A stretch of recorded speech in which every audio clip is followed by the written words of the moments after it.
Broadcasting from the business capital of the world, this is the Podcast Business News Network.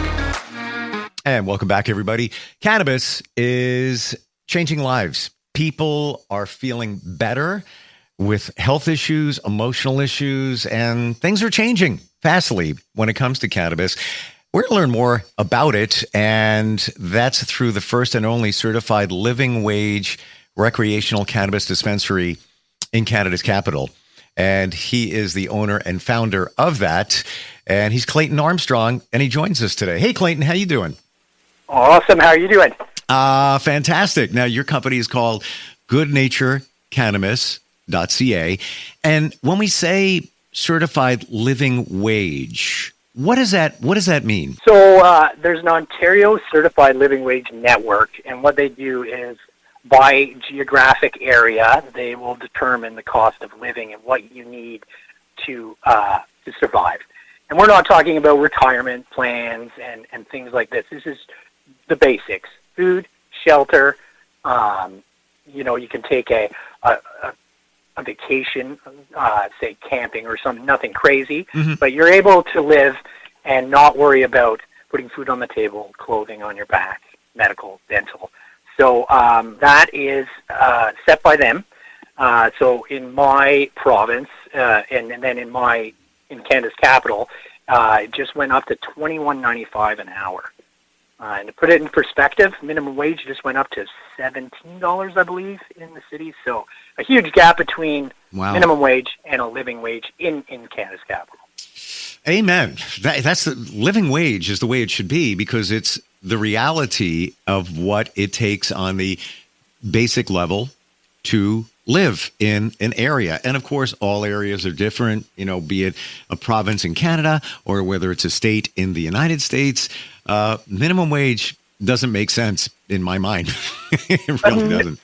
It's insane to me that someone works full-time for a living and can't make a living. Yeah. It was so important to me when I started this, because I've been in retail, and I've in sort of the ski industry was my other passion, and I was in that industry, and I just couldn't make a living. So I ended up always going back to construction because I could make a living at construction, but I didn't enjoy it. So it was so important to me to, when I opened this, I wanted to provide living wage jobs so people could do this for a living. And then I don't understand sort of the mathematics behind it, because when you're constantly having turnover because you don't pay people enough, the math behind it doesn't make sense. If you pay them a living wage, my turnover is almost zero. So I have people that have started with me, and we're just approaching our 3rd-year anniversary, and they're going nowhere because, they're going to grow with the business, and it's just so important to pay people the living wage. And if we all did it, the world would be a better place. So illustrating your point, and I can just speak for where I am. I'm in a suburb of New York. I'm on Long Island, but minimum wage at this moment for New York City, Long Island, surrounding areas is $16 per hour.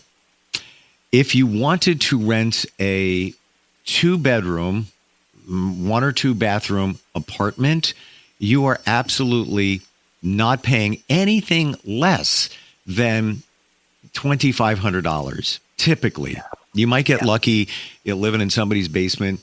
My best friend scored, very well in that area. And I tell him, dude, you have no idea how good you have it. Yeah, don't move.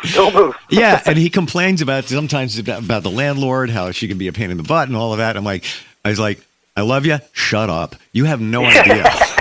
Yeah, you have no idea. So how does anybody at minimum wage, $16 per hour, afford an apartment? And by the way, the going rate, if it's 3 bedrooms and two bathrooms apartment, let's say in a complex, minimum $3,500. Oh, yeah. Crazy. Yeah. How does anybody, and that we're not even factoring in utilities, food, gas, et cetera, et cetera. It's impossible. And I really underline that word, impossible, to live at those rates. So what you're doing is phenomenal. And we don't even, thank you. I never even hear the term living wage here in where I live. I'm actually going to Google it and see if there's a number that they put on that for this area. It's crazy. It really is. It is crazy. And those people that can't afford to live, that are working, they have to make it up somewhere else, whether that's food banks, whether that's social services. So they end up taxing the system because they can't afford to live. And it seems, I don't know about the States, but it seems in Canada, we reward greed. We don't reward the living wage guy that makes less. We reward the guy that treats everyone, like a minimum wage employee and has turnover. Sure. So I really feel like the government isn't doing the math on it because my employees pay more taxes. My employees don't need to go to a food bank. And my employees don't need any kind of social services because they make enough to pay for it themselves. So the government benefit, the taxpayers benefit. So it's kind of perplexing to me because I like math. No, I'm horrible at math, but I can figure out that $16 ain't going to get you a place to live. No, definitely not. Definitely not. So where do those people live? They're probably 2 or 3 people in a one bedroom. If you look deeper into it, now granted, New York City, biggest city on the planet. I get all that. Very expensive. But if you were to Google what is a livable salary in New York, it is $138,000. Wow. Okay. Right. I couldn't even live in New York. Nobody can. It's crazy. And I'm in a suburb, so I'm about an hour drive into the city, but they look at that as attractive. Well, if you want to work in New York City, you're so close. So Long Island, where I am, all the prices are jacked up because it looks attractive, but it's not. I don't even know how people do it. I was even looking just now, livable wage in New York. And I got to go deeper on this, but what it's coming up is a calculation of it being the same as minimum wage. It says New York State minimum wage exceeds the living wage calculation. Whew, doesn't make any sense. It doesn't make any sense. You're 100% right. I got to look deeper into that. Okay, here's some other stuff. If it's living wage for one adult is $56. Minimum wage is $16. What a difference! Wow, what a difference! That's if that is accurate, that is crazy gap, right? And that might be for New York City itself, but even still, I mean, there's millions of people in the city. I don't know how they're pulling that off.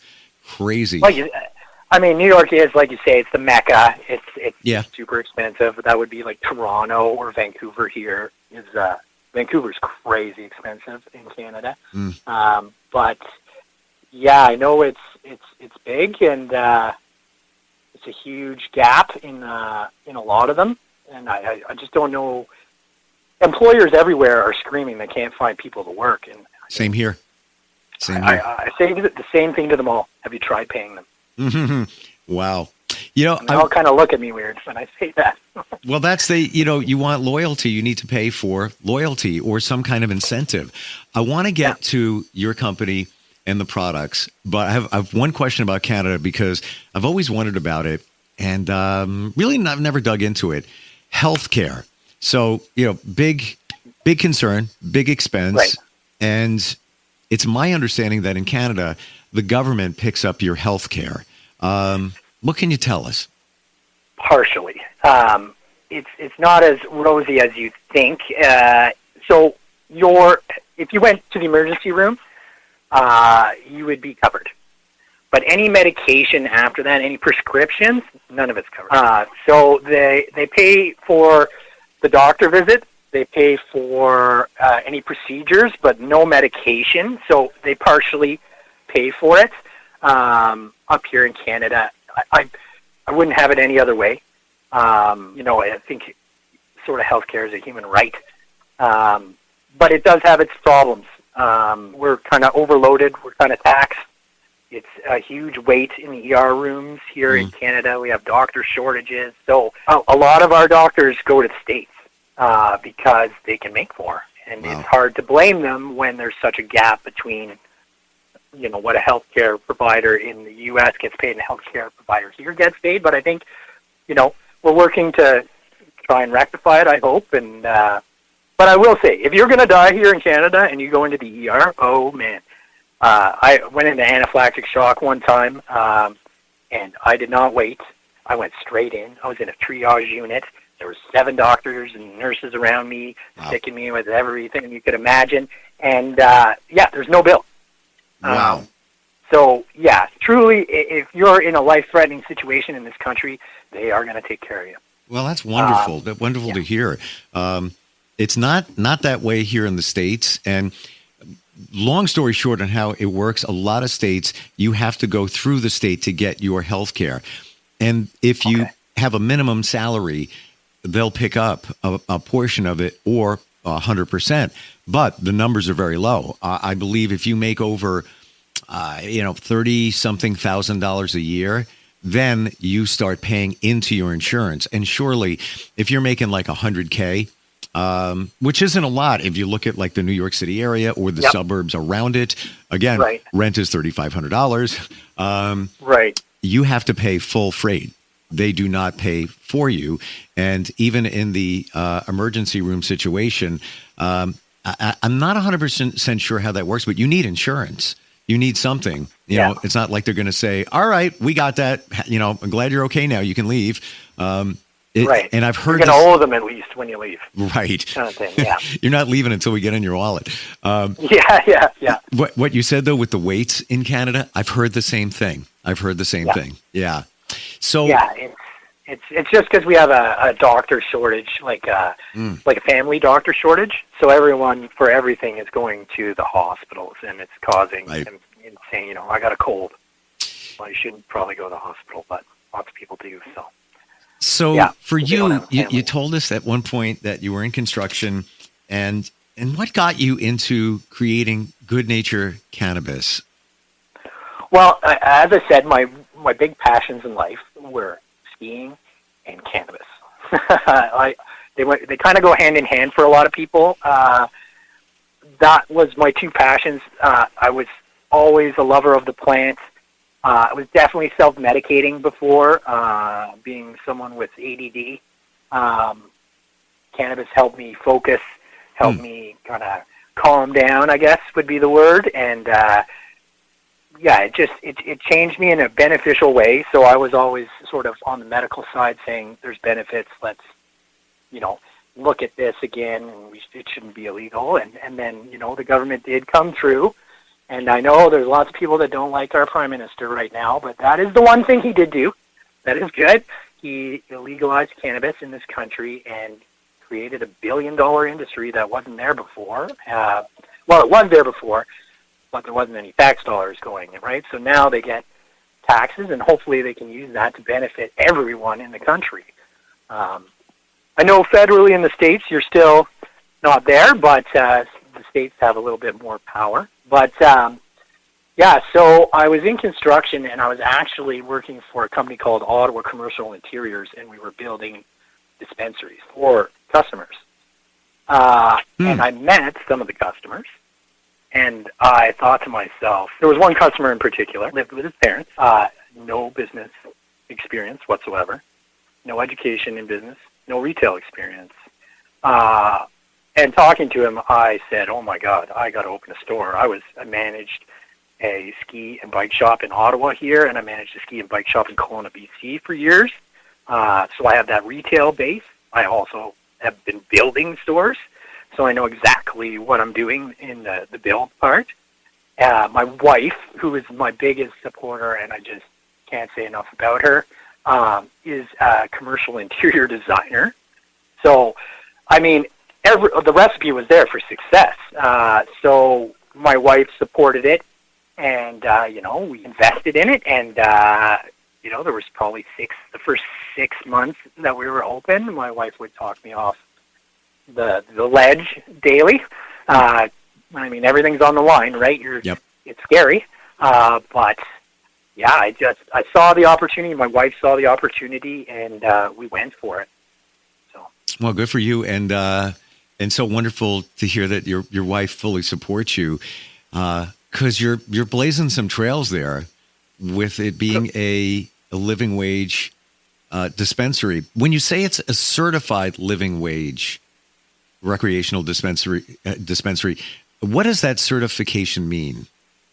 So it's called the the Ontario Living Wage Network, and they're the ones who set the prices, or set the salaries for living wage.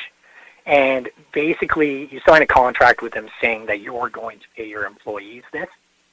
And so that gives you the certification that you're a living wage employer. It's a nominal fee. I think it's, for me, it's like $300 a year.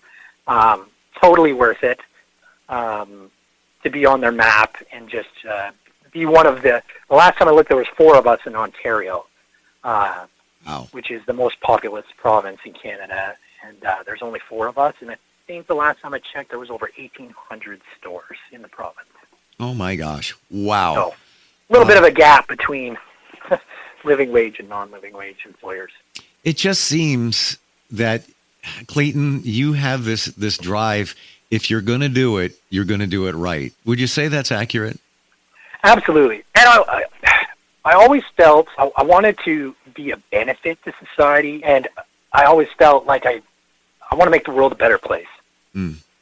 And, how can I do that? And, hey, treat people properly is a good place to start. So it was just super important to me to do something more than just the day-to-day grind. I wanted to be a benefit to the community. I wanted to be a benefit to the country. Sure. And to the people in my community.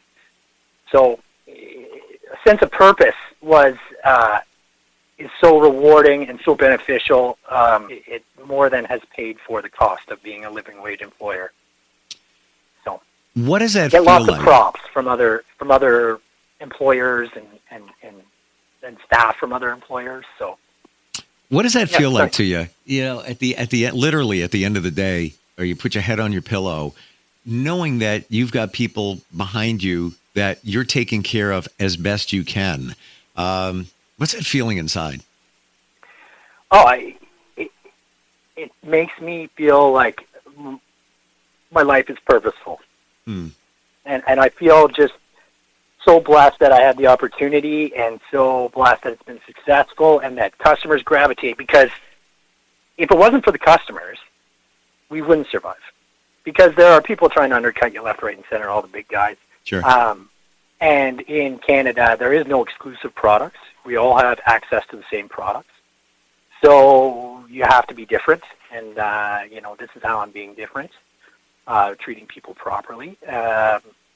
So, it's been nothing but beneficial to us and to our community, and the love that we get back has paid dividends on the investment. It's so refreshing and also interesting at the same time that you're helping people through your products, like life-changing, but you're also helping your employees by paying them what they need, according to the area that you're in. And certainly, there's room for expansion here for what you're doing, especially, I can't believe that there's only a very small number of living wage dispensaries in your area. Could you use help? Like if somebody was even thinking, hey, you know what? I love his business model. I've got some money to invest. Would you be open to that? Somebody, hopping on board, or at least starting a conversation with you? Absolutely. We're looking for new locations, location, especially with the saturation in the market. Sure. So we're looking for new locations. We definitely want investors to come on board. I can't wait till it's federally legal in the United States, so we get a bunch of that American investment dollars up here, because no one does business like you guys. And I just think that it would be the benefit to us up here to have American investment in this industry, because right now it's a bunch of Canadian companies trying to kind of monopolize it. And I believe that the States, they can do it better. So, and the business experience from the States is just nothing but amazing. So you guys are our big brother down south, that's the big economic machine that, together we are, stronger. And, I just can't wait until we can bridge that gap. But I think there's a lot of hurdles with it being federally illegal.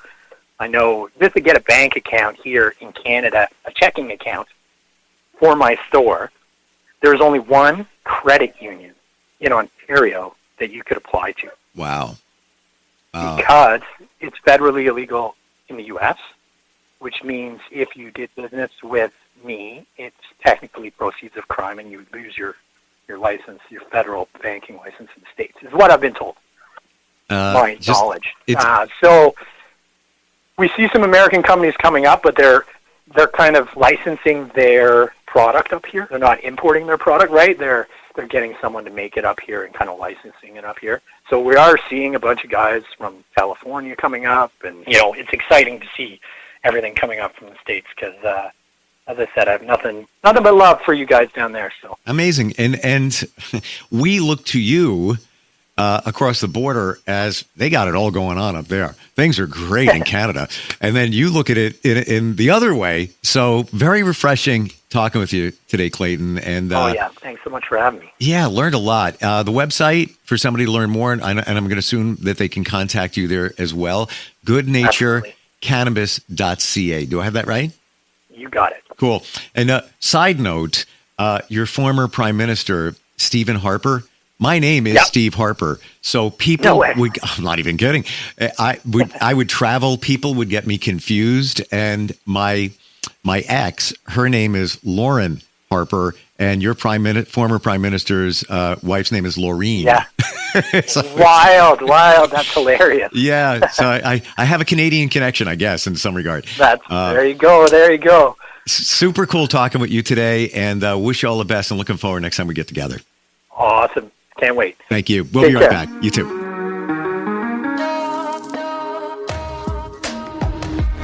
Broadcasting from the business capital of the world, this is the Podcast Business News Network. Of course my kid's in the right car seat. Well, I think he is. Yeah, my kid's in a booster seat. He was ready to move up. He is ready, right? Her car seat looks like the right size. There are probably rules on when to move up to a booster seat, aren't there? Rear facing, forward facing. I think I have it right. Car crashes are a leading killer of children 1 to 13. Are your children in the right car seat for their age and size? Don't think you know. Know you know. Go to safercar.gov/the right seat. I know my child's in the right car seat, or else I wouldn't get in the driver's seat. Brought to you by the National Highway Traffic Safety Administration and the Ad Council.